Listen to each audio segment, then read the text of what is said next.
Hello and welcome back to HQSTU's home of beautiful BMWs, or broken BMWs as the case may be from time to time.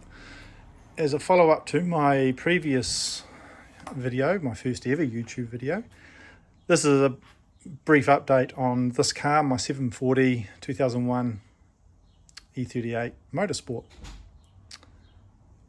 In the previous video I'd just gone over how I was doing the refurbishment of the variable valve timing or VANO system, and detailing a few things I'd found while I was in the engine, such as missing springs and clogged up oil pump pickups and other bits of niceties that the engine will be grateful that I've gone in and sorted. So it is now all back together. It's been running. I've been out and about in it today. It's all good. So I'll show you the engine. The M62TU, it's all buttoned up, everything's back together, filled with oil and coolant.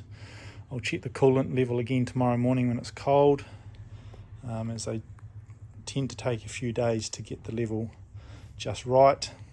The level being, when it's full cold, the stick is just up to the top of the cap. It's not sticking out, as I've seen some. So yeah, I've reused gaskets because I'd not long changed the valve cover gaskets and painted the valve covers. I've done a fair bit of other work in this engine bay as well, including power steering hose leaks. This hose there in shot was leaking at that join. It used to be a crimped connection.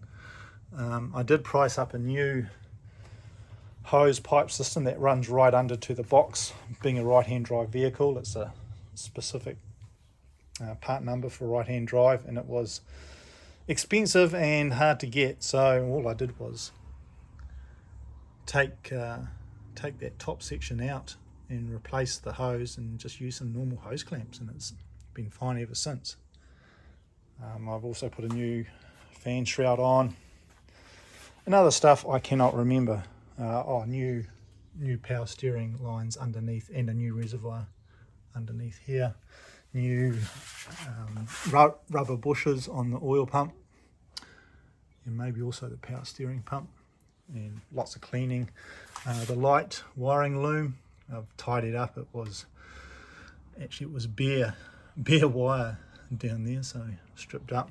I have polished the covers of these lights and put new indicators in, new genuine indicators that the previous owner had left with the car. So the light's looking good. I had bought some, where are they? I had bought some new light colours. Oh, there they are up there. But when I bought them, they supplied me two left-hand side ones. So they duly sent me another one, but it was a couple of weeks away from the States. So I just polished these up with some sandpaper and cutting compound and polish. And I'm going to paint the front bumper at some stage, so I'll change it all over then. I'll start the car up and have a listen. These videos tend to make out these engines sound quite rattly on the video, but see how this goes.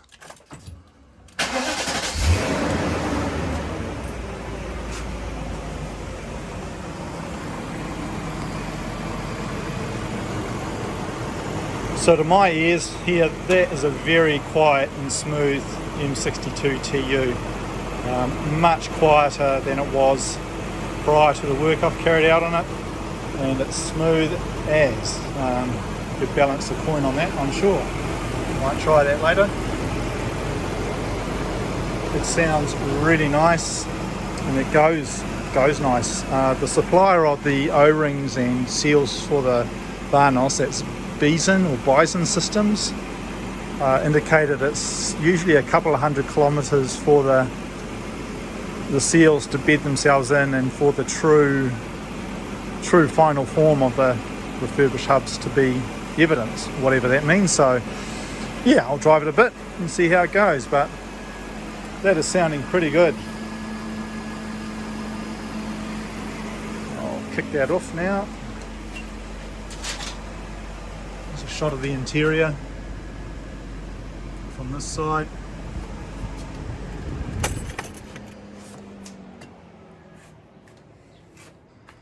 So my next video on this car is probably going to be on what I'm trying to do with the sound system. Sound system on this car is just a standard hi-fi, i.e. it's got the board monitor. It did have Japanese nav on it, but I've removed that. And the radio module and everything, amplifier and CD changer, obviously is all in the boot. That screen is just, it's not a head unit, it's just a dumb screen actually. Well, it's not that dumb, but it just displays stuff. And it's got the cassette player behind it. It doesn't actually do anything in terms of core functions. But this standard hi-fi, the sound in this car is lacking in bass big time. Same as an E39. My 540 has got DSP, the Pro Logic I think it's called, with the Nokia subwoofers, and my M5 has got the M audio system, and both of those sound systems to my ears sound perfectly adequate, perfectly good, and I'm wanting to improve this one. So my next video is going to be detailing how I'm going to do that, because yeah, I haven't got DSP or subwoofers in this car at the moment. But hold the phone, we shall see if we can deal with that.